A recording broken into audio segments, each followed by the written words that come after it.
రోజు మనం egg rice చేసుకుందాము. ఎగ్ రైస్ కావాల్సిన వస్తువులన్నీ ఇట్లా కట్ చేసి పెట్టుకోవాలి. టమాటాలన్నీ, ఇది గరం మసాలా, చికెన్ మసాలా, ధనియాల పొడి, కారం పొడి, పసుపు, ఇది chilli sauce, tomato sauce, soya sauce,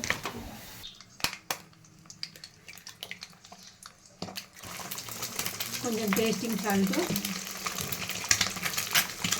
కొంచెం సాల్ట్ వేసుకుందాం.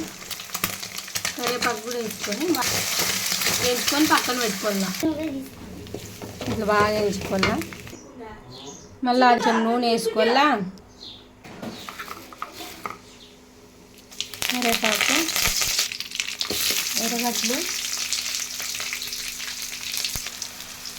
బీన్స్, పచ్చిమిరపకాయలు వేసుకుంటున్నాను.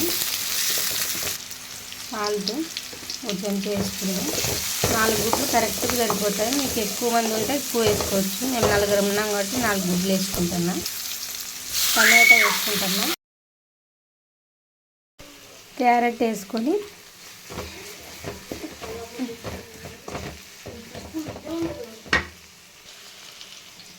అల్లం వెల్లుల్లి పేస్ట్ కూడా వేసుకుంటున్నాను.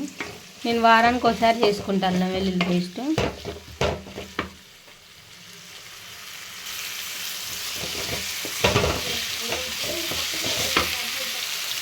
కొంచెం పసుపు వేసుకున్నాం. కారం పొడి, ధనియాల పొడి అవన్నీ వేసుకొని ఇంకా సాసులు వేసుకోవాల. టమోటా సాసు, కొంచెం చిల్లీ సాసు,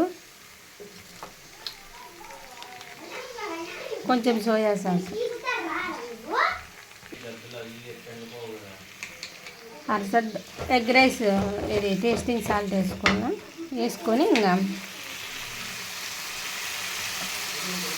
పిల్లల ఆరోగ్యానికి మంచిది కాబట్టి క్యారెట్, బీన్స్ వేసుకోవాలా.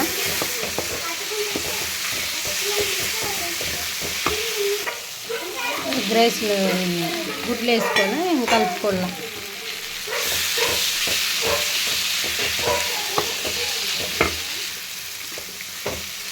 అచ్చం ఎగ్ రైస్ బయట చేసినట్లే ఉంటుంది. బయట రెస్టారెంట్లో చేసినట్లే ఉంటుంది ఎగ్ రైస్. వేసుకోండి మీరు కూడా. ఇంకా రైస్ వేసుకోవాలా. ఇంకా కొత్తిమీర వేసుకోవాలా. మర్చిపోయి నేను అప్పుడు వేసుకుండేది. ఇంకా రైస్ వేసుకొని అంతా కలుపుకోవాలా.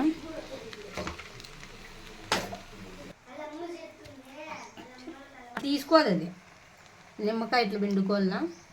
ఇంకంతే కలుపుకోవాలా. ఇట్లా కలుపుకుంటే ఎగ్ రైస్ రెడీ. మీరు కూడా ఇట్లా తయారు చేసుకోండి. మా వీడియోస్ కనుక మీకు నచ్చినట్లయితే లైక్ చేయండి, షేర్ చేయండి, కామెంట్ చేయండి, సబ్స్క్రైబ్ చేసి ఇట్లా మీరు కూడా తయారు చేసుకోండి. సూపర్గా ఉంది. అల్లం టీలోకి కూడా తయారు చేసినాను. ఇచ్చేయాల. మీరు కూడా ఇట్లా ట్రై చేయండి. మా వీడియోస్ కనుక మీకు నచ్చినట్లయితే లైక్ చేయండి, షేర్ చేయండి, కామెంట్ చేయండి, సబ్స్క్రైబ్ చేసుకోండి.